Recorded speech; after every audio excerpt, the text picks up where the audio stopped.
All right, welcome back to the channel. I'm Viper, and today I'm excited because we're going to do a 3-part series on VR 101, everything you need to know. And today we're going to talk about just hardware. It's going to be hardware, then we're going to talk about software, then we're going to talk about accessories. But today's video is all about headsets, the hardware. Let's just jump right into it. It's going to be pretty lengthy, a little bit. I'm going to try to keep it under 10 minutes. I'm going to let y'all know about these headsets. And to start off, just to let you guys know, I've been in VR for a long time. I was here since the Gear VR. The Gear VR. This is where I started at, putting mobile phones inside VR just to start off with. HTC Vive and all that was out. It was very expensive to get into VR at that time, and I knew a lot about it. And then Gear VR came out, and then that was it. Then I went to the PlayStation, all that other stuff. This is not going to be a real technical video neither. It's going to be something that you can understand. I'll do specs on all the headsets, but I'm going to let you guys know what I feel about it, how I think each headset performs. Let's start off with a quick one that I'm really not going to do any technical about, but I'm going to let y'all guys know. The Quest 1. I love this bad boy when it came out. The Quest 1, it had OLED screens. Man, there was some good OLEDs. It had some deep blacks in the screens. I mean, it was blurry, but we didn't know that at the time, right? It was really good when it came out. This sucker was kind of heavy too. It was where it was at. Y'all can see how big it is in the front.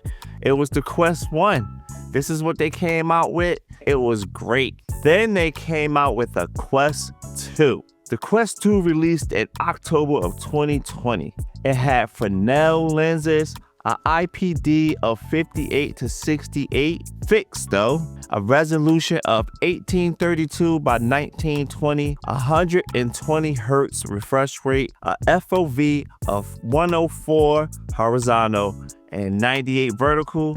It had no color pass-through. Now this headset, when it came out, it started it all. This joint right here. It started it all. The Quest 2.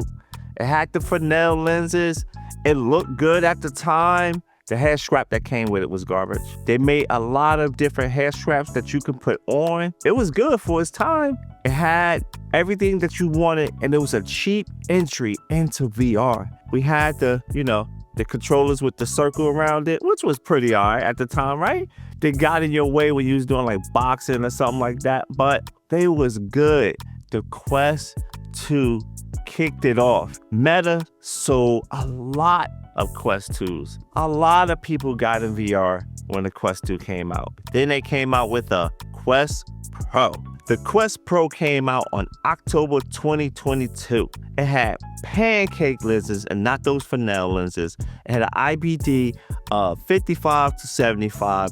It was QOLED, local dimming. The resolution was only 1800 by 1920. FOV was 108 by 95. It had a color pass-through overlay. That means that they put color over the grayscale to make it look like it was color pass-through. They had the Pro controllers. It had eye tracking. At the last minute, they took out the depth sensor. Why? Nobody has an idea. I never really got why they took that out. So the Quest Pro, this right here, this thing was good. Don't it look good though? It came out and it was looking good. It came out for $1,500. Let me say $1,500 when it first came out. And I'm that crazy VR person that brought it as soon as they announced it. $1,500. I was excited about it. It came out with these Pro controllers, which still today, these controllers are super dope. They got like a little computer chip in them. They tracks everywhere. So they came out with the Pro controllers, this right here. The headband could not be taken out, but it was adjustable. They put the battery in the back, which was pretty good. Had it weight distributed. This right here, if you wanted to go full VR, you put this on and it blocks it out, and then you take it off. And then they came out with side blinders too, if you just wanted that. The Halo hairstyle, but it was kind of a disappointment. Now, it did have eye tracking, which is great, but some things was just missing about it. Like, let me put it this way. The resolution wasn't as we thought it was going to be. It should have been way more resolution than what it was. This thing did not have a lot of memory, and I think that's what it was. This downfall was the memory on this thing. It didn't have enough memory for everything that it needed to do. And then the price quickly went from $1,500 to $1,000. It just dropped. And then once it dropped, Meta kind of forgot about this one. They don't really do anything with this one anymore. It still updates, it still works, it still got eye tracking, but it just was not worth the price of $1,500. It wasn't worth the price of $1,000. It was such a missed opportunity. So the story doesn't stop there, because in October of 2023, they came out with the Quest 3. The Quest 3 had pancake lenses. The best lenses that they ever put in the headset was the Quest 3 pancake lenses. The sweet spot was everywhere. It had Wi-Fi 6E on it.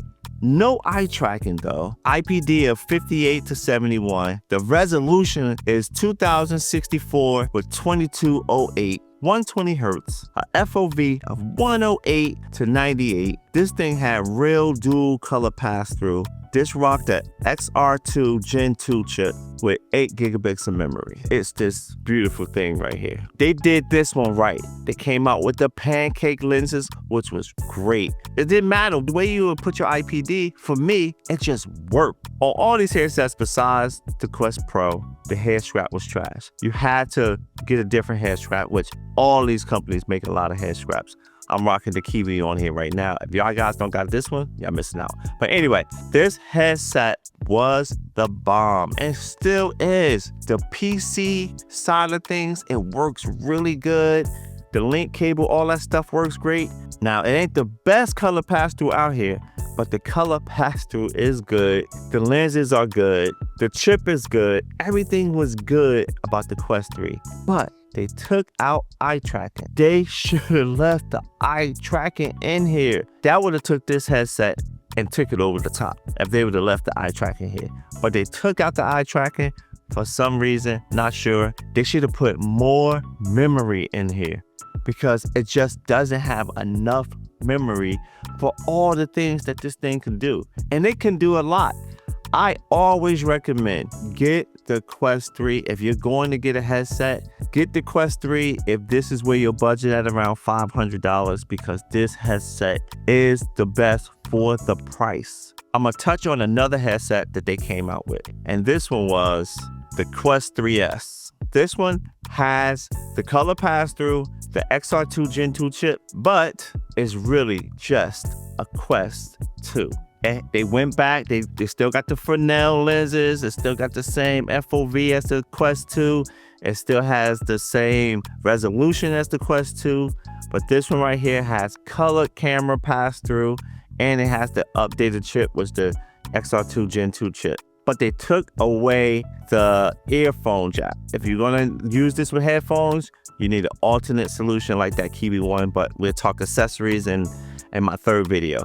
It looks brand new because I really don't use it, because it's just the Quest 2. And I always recommend the Quest 3, because the Quest 3S might sound like a newer model, but it's really not. It's an upgrade to the Quest 2, but not an upgrade to the Quest 3. Can't really recommend, but if this is where you go and this is the price range, the $299 that you can go with, then go with it.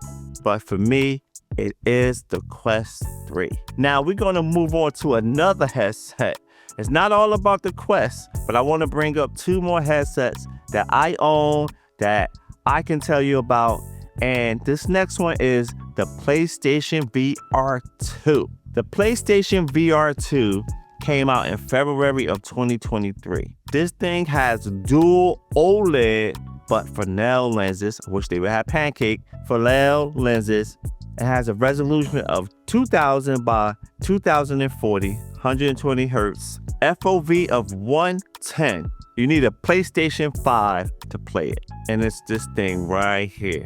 Now this is a good headset. This headset first came out, was like $550. It was expensive, but then they dropped the price. Right now, I think you can get it for like $350, $399, but it is worth it. Now, when you're talking about playing VR games and you playing with graphics And if you already have a PS5, or if you was thinking about getting the PS5 already and you grab this to go with it, this VR is dope.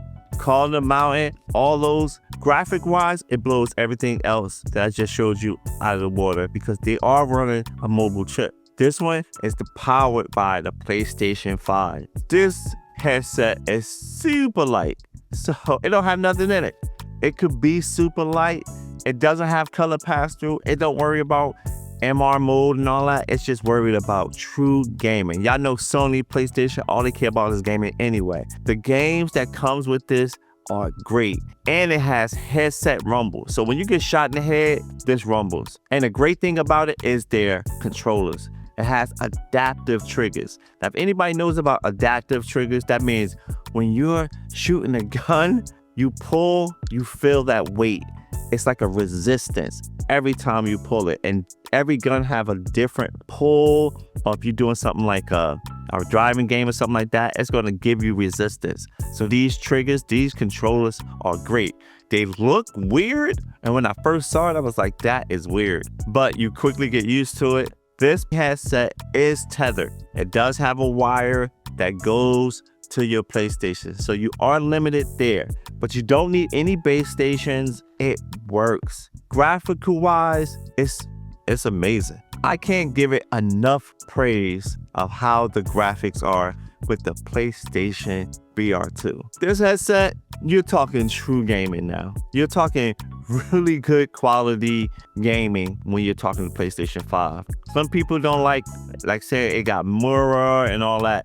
Most people won't even know what that is. And that's why I'm not really going into depth about that, because most people don't even know what that is. They don't even care about it. They just want to play a game and make sure that it looks good. And this one right here, great. Every time I get a chance to play some PSVR 2 games, I'm hopping in here and I'm playing it. Alien Road Incursion, I'm playing it on here, right? Because it's just the way to play it. The PlayStation VR 2 is great. You need a PlayStation 5 to do it though. You know, it's a higher entry to VR. If you're really concerned about graphics and all that, this is where you want to go. Now, I'm gonna talk about a headset that's super expensive. Now that you can do gaming on it, I had to bring it in here. Now this one is kind of not even in the same ballpark as the other ones, but I do want to mention it. I do want to give it some love. I always tell people buy it used. But this is the Apple Vision Pro. The Apple Vision Pro came out in February of 2024, rocking pancake lenses, IPD of 51 to 75, has the best color pass-through that you're going to see on the headset right now. It has 2 micro OLED screens. The resolution is rocking 3660 to 3200. It has foveated rendering. It's rocking an M2 chip and a R1 chip. This thing has 16 gigabytes of memory, FOV of 100, which I wish the FOV was longer. And it's this thing right here, the Apple Vision Pro. The Apple Vision Pro is great. Now it does have this glass on the front, which makes it super heavy, but it got eyesight. And at first, I was like, why did they put eyesight here? Why they put that there? But now I get it. I really do get it, because even though it shows your eyes and not your true eyes, but it do show your eyes, it just connects you with people when they talk to you. You really don't have to take the headset off. I always rock this without this on. It just makes it lighter. This right here is the bomb. And now that they partnered with Sony and you can use the PlayStation 5 controllers with this, it's still in beta right now, but Vision 26 with the beta, you can use this and this with ALVR. And I'll talk about that in the software version of the next video. Now you can do true PC gaming with the Apple Vision Pro. With these OLED screens and these adaptive triggers, you're really talking gaming. But this one is really more of a workhorse when it comes to productivity. It has the big ultra wide monitor. You can put, I don't care how many windows up, it's not gonna stutter on you. The personas in here are so lifelike. It's so true. With the new update, it just looks really, really good. This right here is a daily driver Every day this is on. I work in here, I game in here, I watch movies in here because the 3D movies is great. Don't even get me started on their Apple Vision content they got going on. This right here is great. Now it's very, very expensive. $3,500 for a headset is insane, but I did buy mine for $2,000, and I brought this like 6 months after it came out. Somebody was selling it, I brought it used, and that's where this price for me was great. Like I told you guys, I had paid $1,500 for the Quest Pro when it first came out, and a lot of people paid that price for the Quest Pro. For about $2,000 for this, it's a no-brainer. It's a winner-winner chicken dinner. This thing right here is great. They got different accessories for that, and I'll talk about that in the accessory video. This headset right here is great. If you ever can get the chance to get an Apple Vision Pro and you are into VR, it really kills the line between real and not. Like, what am I looking at? When I saw the Metallica concert, I really felt like I was there. Like, no joke. I felt like I was there. It was that clear. Pass-through on here is amazing. The depth perception with this is absolutely on point. And now that you can put widgets on the wall, they stay there now. I got widgets in one room, I got widgets in the kitchen, I got widgets everywhere. So if I'm walking through the house and I have this on, or if I'm in a certain room, my widgets are there. I have a whole digital room when I'm working. The Apple Vision Pro just has everything that you want in the headset besides the price. I hope you guys enjoyed this video. I enjoyed making it. Like and subscribe if this is something that you like, because if you subscribe, then you will see when part 2 video come out, when I talk about the software part of all these headsets. That's going to be an interesting video. So thank you guys for watching. I appreciate you guys, and I'll catch you on the next video. Peace.